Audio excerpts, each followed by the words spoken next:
અમદાવાદના વિરામગામ ભાજપ શાસિત નગરપાલિકા સામે ભાજપના જ કાઉન્સિલર અને પક્ષ નેતાના ઉમેશભાઈ વ્યાસ દ્વારા ઉપવાસ આંદોલનનો બીજો દિવસ મામલો ગરમાયો છે।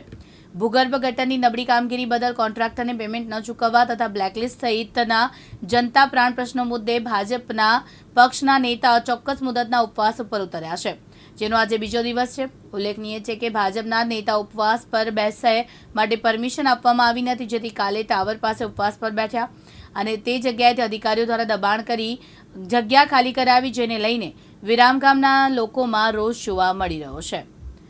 સૌપ્રથમ તો ઉમેશભાઈ વ્યાસ જે વિરમગામ નગરપાલિકાના વોર્ડ નંબર 6ના ચૂંટાયેલા પ્રતિનિધિ છે અને હાલમાં આપણા નગરપાલિકાના જે ભારતીય જનતા પાર્ટીની બોડી છે એના શાસક પક્ષના નેતા પણ છે। પણ આજે મારે દુઃખ સાથે કહેવું પડે છે કે વિરમગામ શહેરની વેદનાને રજૂ કરવા માટે શાસક પક્ષના નેતાએ અવાજ ઉઠાવવો પડ્યો છે અને એ અવાજને દબાવવા માટે આ જ સરકારના ચોક્કસ હિત ધરાવતા લોકોની દ્વારા એમને જે જગ્યાએ ટાવર ચોકમાં ઉપવાસ ઉપર ઉતર્યા હતા ત્યાંથી એમને ખસેડવા માટે રાજકીય દબાણ ઊભું કરીને પોલીસની ખોટી સત્તાનો દુરુપયોગ કરીને એમને ખસેડવામાં આવ્યા છે। એ બાબતને હું આજે સખત શબ્દોમાં વખોડું છું। નંબર બીજી વાત એ છે કે વિરમગામ શહેરમાં પાછલા ઘણા લાંબા સમયથી વિરમગામ નાગરિકોની પ્રાથમિક અને મૂળભૂત સુવિધાની સેવા આપવામાં આ નગરપાલિકા ઊણી ઉતરી છે અને એમાં પણ જ્યારથી આ ચીફ ઓફિસર અહીંયા વિરમગામ શહેરમાં આવે છે ત્યારથી એમની તાનાશાહીનો ભોગ વિરમગામ શહેરના નાગરિકો બની રહ્યા છે। આ પ્રથમ વખતની ઘટના નથી વિરમગામ શહેરમાં। આ સાહેબ અલગ અલગ જગ્યાએ જ્યાં જ્યાં નોકરી કરી છે ત્યાં પણ એમની તાનાશાહીનો નમૂનો ત્યાંના નાગરિકોએ એની વિરોધ કરેલો છે અને એમને ત્યાંના જે તે સમયના કલેક્ટરે જ એમને ઠપકો પણ આપેલો છે, એવા પ્રેસ કટિંગ પણ જાહેર થયેલા છે। અને અમારા અનુભવો છે કે જ્યારે નાગરિકો રજૂઆત કરવા જાય છે ત્યારે ચીફ ઓફિસર એમની સાથે ઉદ્ધાયભર્યું વર્તન કરે છે અને અલગ અલગ પ્રકારે એમને ધાકધમકી આપવામાં આવે છે। એનો ઉત્તમ નમૂનો છે આ પત્ર એક છે। પત્રમાં જે વિરમગામ ઉમેશભાઈ વ્યાસે જે વિરમગામ શહેરની જે ઉભરાતી ગટરની સમસ્યા રજૂ કરી હતી અને જે એજન્સી કામ નથી કરતી અને બ્લેકલિસ્ટ કરવાની એમને માંગણી હતી, એ સમસ્યાની તો વાત એક બાજુ રહી, પણ એમને જ્યારે રજૂઆત કરી ત્યારે વિરમગામ નગરપાલિકાના ચીફ ઓફિસરે જે એમને પત્ર આપ્યો સન્માનપૂર્વકનો જવાબ આપવાના બદલે એમને ઉતારી પાડવાનો પ્રયત્ન કર્યો હોય તેવું સ્પષ્ટ રીતે આ પત્રમાં દેખાઈ આવે છે। કોઈ પણ નાગરિક હોય, કોઈ પણ ચૂંટાયેલો પ્રતિનિધિ હોય, એ વિરમગામ શહેરની નગરપાલિકામાં એની સમસ્યાની રજૂઆત કરી શકે છે, એને બંધારણીય અધિકાર છે। પરંતુ અહીંયા ચીફ ઓફિસર જે જવાબ આપે છે એમાં લખે છે કે તમે ધમકી આપો છો। અરે મારા ભાઈ ચીફ ઓફિસર સાહેબ, નાગરિકો રજૂઆત કરે ને ધમકી ના કહેવાય, એ એની વેદના રજૂ કરે છે।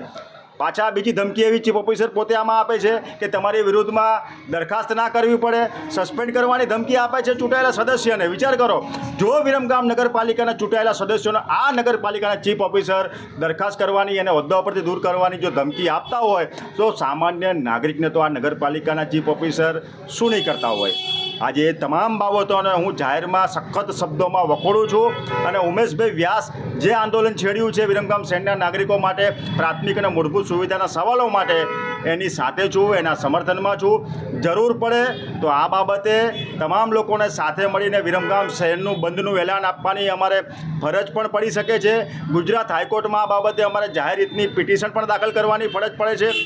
ત્રીજા નંબરનો મુદ્દો એ છે કે આ સમગ્ર ઘટના જ્યારે આ વિસ્તારના ધારાસભ્યશ્રીએ રાજ્યના મુખ્યમંત્રીને પત્ર દ્વારા જ્યારે એમની વેદના કીધી હોય અને મુખ્યમંત્રીને પત્ર લખવા છતાં પણ જો નગરપાલિકાના પેટનું પાણી ના હાલતું હોય અને સમસ્યાઓ ઠેરની ઠેર હોય, ઉભરાતી ભૂગર્ભ ગટરની સમસ્યા ward number 2, number 3, ward number 4, ward number 5, 6, 7, 8, 9 આ બધા જ વોર્ડ નંબરમાં ચીફ ઓફિસરને આપના માધ્યમથી કહેવા માગું છું કે સાહેબ તમે આવો, હું ને ઉમેશભાઈ બંને તમારી સાથે આપણા વિરમગામ શહેરમાં ફરીએ અને ક્યાં ક્યાં ઉભરાતી ભૂગર્ભ ગટરની સમસ્યા છે, ક્યાં ક્યાં દૂષિત પાણી આવે છે, ક્યાં ઉબડખાબડ રસ્તા છે, ક્યાં ડોર ટુ ડોર કચરાનો લેવામાં નથી આવતો, ત્યાં ક્યાં ક્યાં ગંદકી છે, આ બધી વસ્તુ અમે બંને મિત્રો અમે તમને બતાવીશું।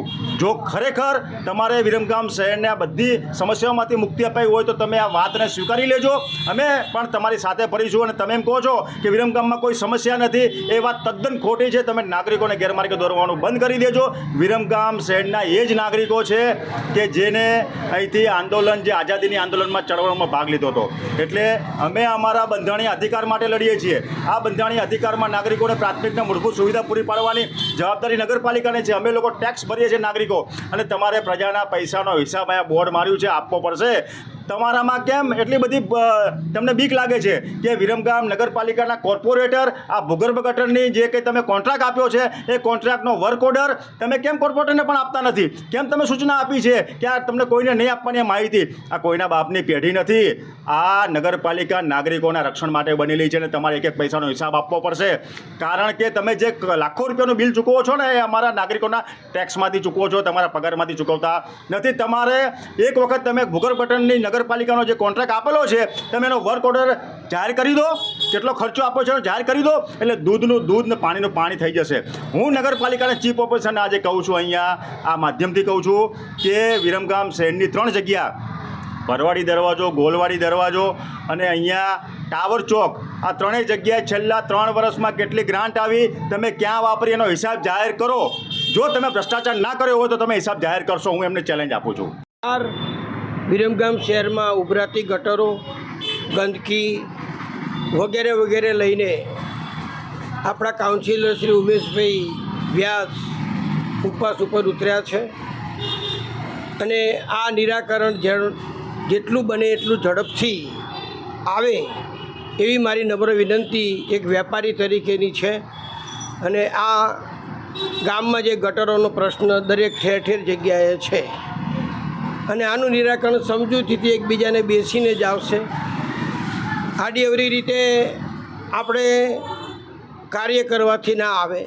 એટલે જે કંઈ અધિકારીઓ દ્વારા હોય કે કાઉન્સિલરો મિત્રો દ્વારા બેસીને આનું નિરાકરણ લાવવું જોઈએ, અને વહેલામાં વહેલી તકે જે ઉમેશભાઈએ જે તપ કરી રહ્યા છે એમને વહેલી તકે પારણા કરાવીને આ કાર્યની સમજૂતી વહેલી તકે કરે એવી અમારી દરેકને અમારી સર્વને નમ્ર વિનંતી છે. વેપારીશ્રીઓ આની સાથે બધા જોડાયેલા છીએ. અધિકારીશ્રીઓનું વહેલામાં વહેલી તકે નિરાકરણ લાવો.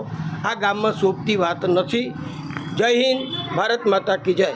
ઉપવાસનો આજે બીજો દિવસ છે. કાલે ચીફ ઓફિસર આવ્યા હતા 5 મિનિટ માટે તમારી પર સમસ્યાના જે કંઈ પ્રશ્નો હોય એ તમે રૂબરૂ અથવા તો લેખિત આપો અને પ્રશ્નનું નિરાકરણ લાવીશું. પણ અમારી માગણી એવી છે કે એજન્સી દ્વારા કામગીરી કરવામાં આવેલ નથી, પ્રજાના પૈસાનો દુરુપયોગ થયો છે, માટે એજન્સીને બ્લેકલિસ્ટ કરવી અને એજન્સીને જે ચૂકવણું ન કરવા માટે જણાવેલ તેમ છતાં પેમેન્ટ ચૂકવી દીધું છે.